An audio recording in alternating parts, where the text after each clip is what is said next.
오늘도 주님의 말씀을 통해 하나님 나라를 누리는 복이 있기를 주님의 이름으로 축원합니다. 하나님의 말씀은 모든 말씀을 우리가 들어야 돼요. 어디 한 부분만 보게 되면 우리의 신앙도 편향되게 되어 있죠. 근데 사람은 참 이상한 게 자기가 보고 싶은 것만 보고 듣고 싶은 것만 듣는다고 했죠. 그래서 사람은 늘 편향적이에요. 그래서 모든 것을 자기가 보고 싶은 대로 봐요. 항상 같은 일이 벌어져도 사람들의 해석이 다르죠. 정치적으로 보면 여야의 해석이 달라요. 분명히 일은 하나인데 여당 쪽에서는 긍정적으로 평가하면 야당 쪽에서는 부정적으로 평가하고, 또 반대로 또 여당에서 부정적으로 평가하면 야당에서는 긍정적으로 평가하죠. 왜냐하면 자기가 보고 싶은 대로 보기 때문에 그래요. 그래서 우리는 항상 그 가운데 균형을 잡는 자가 되어져야 돼요. 그냥 어느 한쪽에서의 말하는 말에 귀 기울이다 보면 우리도 모르게 점점 거기에 물들어갈 수밖에 없죠. 하나님의 말씀도 마찬가지예요. 우리가 모든 말씀을 고루 균형 있게 들어야 돼요. 우리가 뭔가 주장하고자 하는 데다가 성경을 뒷받침 자료로 쓰면 안 되고, 성경이 말씀하는 바를 우리는 늘 무엇인가에 근심하고 또 생각해보고, 또 그러면서 묵상해서 하나님의 마음이 어디 있구나, 이걸 봐야 돼요. 그래서 우리는 성경을 볼 때 모든 말씀을 봐야 되는데 어떤 말씀을 봐요? 주로 복받는 말씀을 보게 되죠. 저주받는다는 건 그러면 저주받구나 하고 그냥 읽고 넘어가요. 그런데 복받는다는 말씀은 어떻게 해요? 늘 기억하고 암송까지 하고 여기저기다가 써붙이기도 하죠. 그러다 보니까 우리는 복을 기대하고 있어요. 그러나 저주의 말씀도 우리가 놓치지 말아야 될 것은, 무엇이 정말 저주받는 삶인가를 알 때 우리는 거기서부터 돌이킬 수 있는 거예요. 본래 우리는 저주받을 자들이었죠. 앞서서 신명기에서 계속 말씀하듯이 이스라엘은 멸망받아 마땅한 자들이었어요. 그런데 하나님의 사랑과 하나님의 은혜가 지금까지 이루고 있다는 것을 생각할 때 그들이 정말 회개하고 돌이켜 주님의 말씀을 따르며 복받을 자리로 갈 수 있는 거죠. 오늘 우리도 마찬가지예요. 우리는 마냥 복받을 것만 기대하면 우리의 저주받을 만한, 멸망받을 만한 우리의 죄의 모습을 회개하고 돌이키지 못해요. 그래서 말씀을 통해 어디서 출발해야 된다 그랬어요? 내가 죄인이라는 것에서 출발해야 돼요. 그래야 우리가 예수 그리스도가 필요하고, 그래야 예수님을 찾게 되어 있고, 그래야 예수님을 바르게 믿고 구할 수 있는 거예요. 그렇지 않으면 예수님은 믿는다 치고 복받을 것만 마냥 찾아서 떠돌아다니죠. 그러니까 신앙생활이 어떻게 보면 뜬구름 잡는 신앙생활이 되는 거예요. 그렇지 않으려면 모든 말씀을 우리가 고루 보면 내가 저주받을 수밖에 없고 멸망받을 수밖에 없다라는 것을 기억할 때, 여기서 이제 나를 구원해 줄 자가 예수 그리스도밖에 없기에 그 예수님을 믿고 회개하고 돌이키는 게 중요하죠. 오늘 본문의 26절에도 보면 내가 오늘 복과 저주를 너희 앞에 두나니 말하고 있어요. 복과 저주를 다 두었다라는 거죠. 우리가 어떻게 신앙생활을 하느냐, 어떻게 살아가느냐에 따라서 때로는 우리가 저주받을 자리에 있을 수도 있고, 때로는 우리가 복을 받을 자리에 있을 수도 있어요. 그 자리에서 복을 구해야죠. 복받을 자리에서 복을 구해야지 저주받을 자리에서 복을 구하면 되지 않아요. 그래서 저주를 받을 만한 우리의 삶의 그 모습을 회개하고 돌이켜 복받을 곳, 즉 예수 그리스도가 계신 곳으로 나아가는 것이 우리에게는 정말 중요한 부분이에요. 감나무 밑에서 배가 떨어지기를 기대하면 배가 떨어지겠어요? 안 떨어지죠. 또 배나무 밑에서 감이 떨어지기를 기대해도 안 되는 거예요. 분명 복과 저주를 너희 앞에 두었다 말씀하셨기에 우리는 복을 받을 예수 그리스도가 계신 그곳으로 나아가는 삶을 살아가야 하나님이 주시는 모든 복이 그 삶 가운데 충만하게 넘쳐날 수 있는 거죠. 그렇지 않고 우리의 욕심과 정욕을 따라 멸망과 저주의 자리로 나아간다면 거기서 우리가 기대할 것은 아무것도 없죠. 저주의 자리에서 복을 기대하고 있으면 그게 헛되고 허망하고 뜬구름 잡는 신앙생활이 되는 거죠. 그래서 너희가 만일 내가 오늘 너희에게 명하는 너희의 하나님 여호와의 명령을 들으면 복이 될 것이요. 즉 하나님의 명령을 듣고 준행하는 자가 되면 복이 될 것이다. 그러나 28절에 너희가 만일 내가 오늘 너희에게 명령하는 도에서 돌이켜 떠나 너희의 하나님 여호와의 명령을 듣지 아니하고 본래 알지 못하던 다른 신들을 따르면 저주를 받으리라. 그렇지 않으면 명령에서 돌이켜 떠나고 듣지 않고 다른 신을 따르면 저주를 받으리라. 우리는 당연히 예수 믿으니까 복 받을 것이다 기대하고 있죠. 그런데 잘 생각해 봐야 돼요. 정말 내가 예수 그리스도를 참되게 믿고 복 받을 자인가? 아니면 여전히 내 안에 예수 그리스도를 믿는다고는 하지만 정작 내 마음에 욕심과 정욕, 그 감정 이런 것들에 사로잡혀 있는지 우리 자신을 돌아보며 정말 그런 것에 사로잡혀 있다면 우리가 명령하는 도를 떠나 듣지 않는 자예요. 그러니 저주받을 수밖에 없는 내 모습을 보며 한탄하고 탄식하고 회개하며 정말 예수 그리스도의 구원밖에 없음을, 예수 그리스도를 찾고 나아가는 그런 신앙생활을 해야 한다라는 거죠. 이어서 29절에 내 하나님 여호와께서 내가 가서 차지할 땅으로 너를 인도하여 들이실 때에, 가나안 땅으로 인도하여 들이실 때에 너는 그리심산에서 축복을 선포하고 에발산에서 저주를 선포하라. 그리심산에서 축복을 선포하고 에발산에서 저주를 선포하라. 왜 말씀하세요? 가나안 땅에 들어가자마자 바로 이 두 산은 마주보고 있는 산이에요. 크기도 비슷한 산이에요. 그런데 그리심산과 에발산, 이게 나중에 이 말씀을 따라서 여호수아가 이스라엘 백성을 가나안 땅으로 들이자마자 반으로 나눠서 반은 에발산 쪽에 서게 하고 반은 그리심산 쪽에 서게 하고, 그리고 나서 그리심산의 선자들에게는 축복을 선포하고 에발산의 선자들에게는 저주를 선포해요. 이것은 이제 그들에게 실제적으로 실물적으로 교육을 시키는 거죠. 왜냐하면 그리심산은 축복을 상징하는 산이었고 에발산은 저주를 상징하는 산이에요. 왜냐하면 그리심산은 남쪽에 위치해서 햇볕이 잘 들고 숲이 울창해서 정말 복을 받은 것 같은 산이었어요. 그런데 에발산은 북쪽에 위치해서 햇볕이 잘 들지 않고 또 바위 투성이에요. 척박한 산이었어요. 그러니까 마치 저주를 받은 것처럼 보여지는 산이죠. 그래서 이것을 통해 반 나눠서 꼭 에발산에 선 사람들은 저주를 받고 그리심산에 선 사람들이 저주를 받는 게 아니라 이것을 통해서 에발산에 서는 자도 있고 그리심산에 서는 자도 있다라는 것을 그들에게 보여주는 거죠. 그리고 그리심산에 서는 자는 하나님의 축복의 자리에 서 있기에 축복을 받고, 또 에발산 저주의 자리에 서 있는 자들은 저주를 받는다. 우리는 신앙생활을 하며 당연히 복받을 것이라고 생각하고 우리는 저주와 상관없다라고 우리는 착각하며 이 저주에 대한 말씀은 예수 안 믿는 사람들이나 받을 일이다 이러면서 우리도 모르게 그냥 넘어갈 때가 많이 있어요. 그러나 하나님의 명령과 규례와 법도를 모두 지켜 행해야 축복이 있고, 그렇지 않으면 저주가 있다는 걸 성경은 우리에게 끊임없이 말하고 있어요. 그러니 우리는 이 두 부분을 다 봐야 돼요.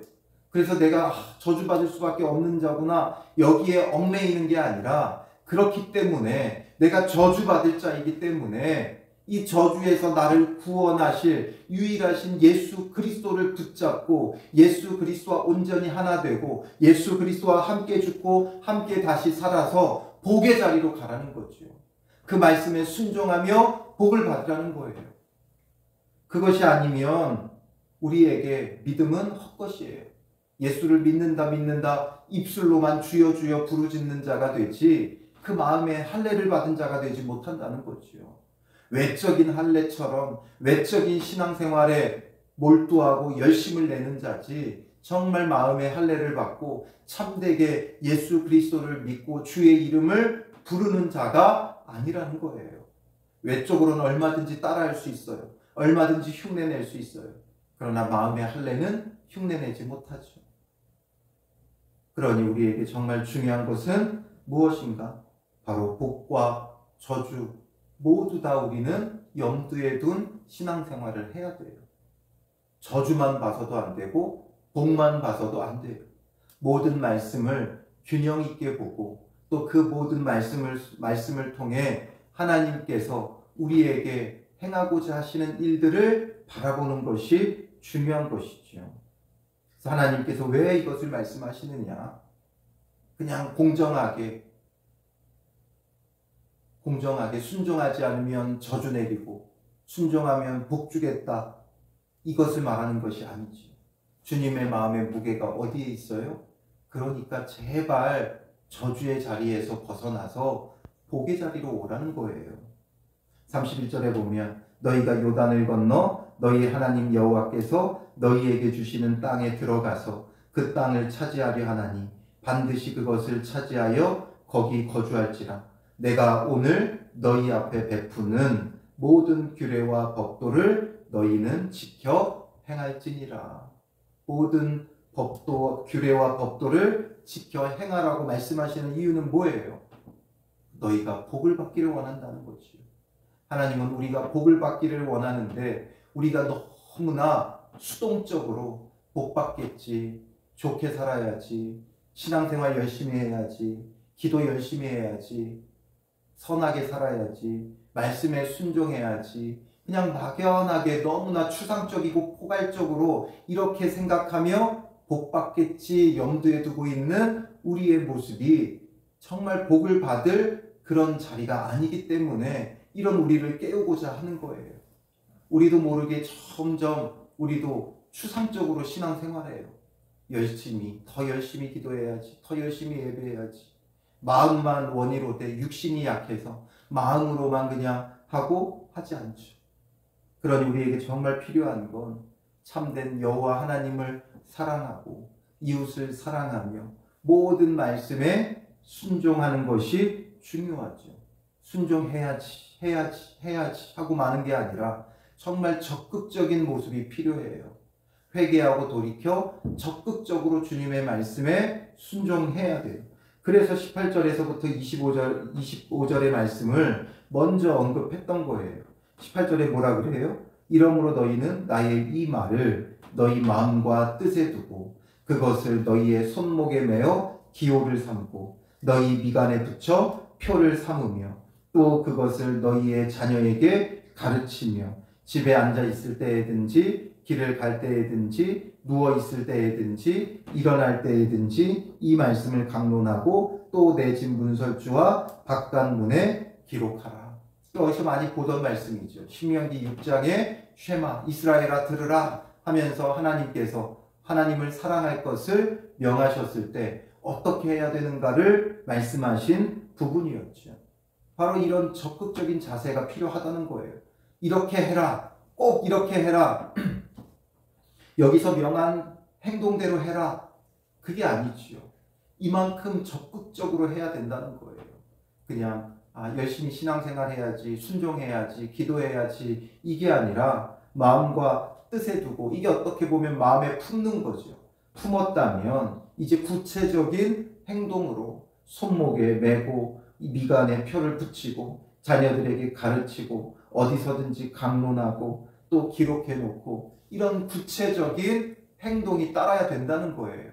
순종하기 위해 온전히 말씀에 순종하여 하나님을 사랑하기 위해 구체적으로 행동해야 돼요. 그래서 우리가 말씀을 묵상하며 적용할 때 그 적용은 추상적이면 안 된다 그랬죠. 구체적이고 실제적이 되어져야 돼요. 그래서 그냥 기도 열심히 해야 되겠다가 아니라 기도 열심히 해야 되겠다는 마음을 품었으면 언제 어디서 어떻게 할 것인지 이런 것들을 구체적으로 결정하고 결단해야 되는 거예요. 그래서 내가 정말 이것을 했다 안 했다 이것을 확실하게 구분 지을 수 있도록 적용을 하고 구체적이고 실제적으로 해야 한다라는 거죠. 근데 우리는 늘 수동적으로 그렇게 해요. 그래서 말씀을 듣고 나면 기도해야지. 이제부터 기도해야지. 그렇지. 선하게 살아야지. 말씀 봐야지. 순종해야지. 이러고서 끝나버리는 적용이 되면 안 된다는 거죠. 말씀을 많이 보는 게 그래서 중요한 게 아니에요. 말씀을 묵상하며 적용이 되어져 가야 돼요. 하나님께서 무엇을 말씀하고 계시고 그 말씀을 듣고 적용하고 순종할 때 이게 바로 하나님께서 우리 앞에 두신 그 복을 향해 나아가는 신앙생활이 되는 거죠.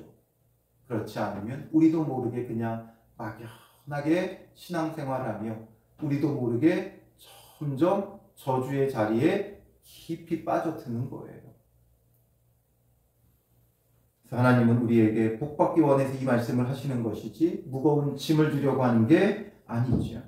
그래서 21절에 그리하면 이렇게 하면 여호와께서 너희 조상들에게 주리라 맹세하신 땅에서 너희의 날과 너희의 자녀의 날이 많아서 하늘이 땅을 덮는 날과 같으리라. 하늘이 땅을 덮는 날은 어떤 날이에요? 세상 끝날이죠.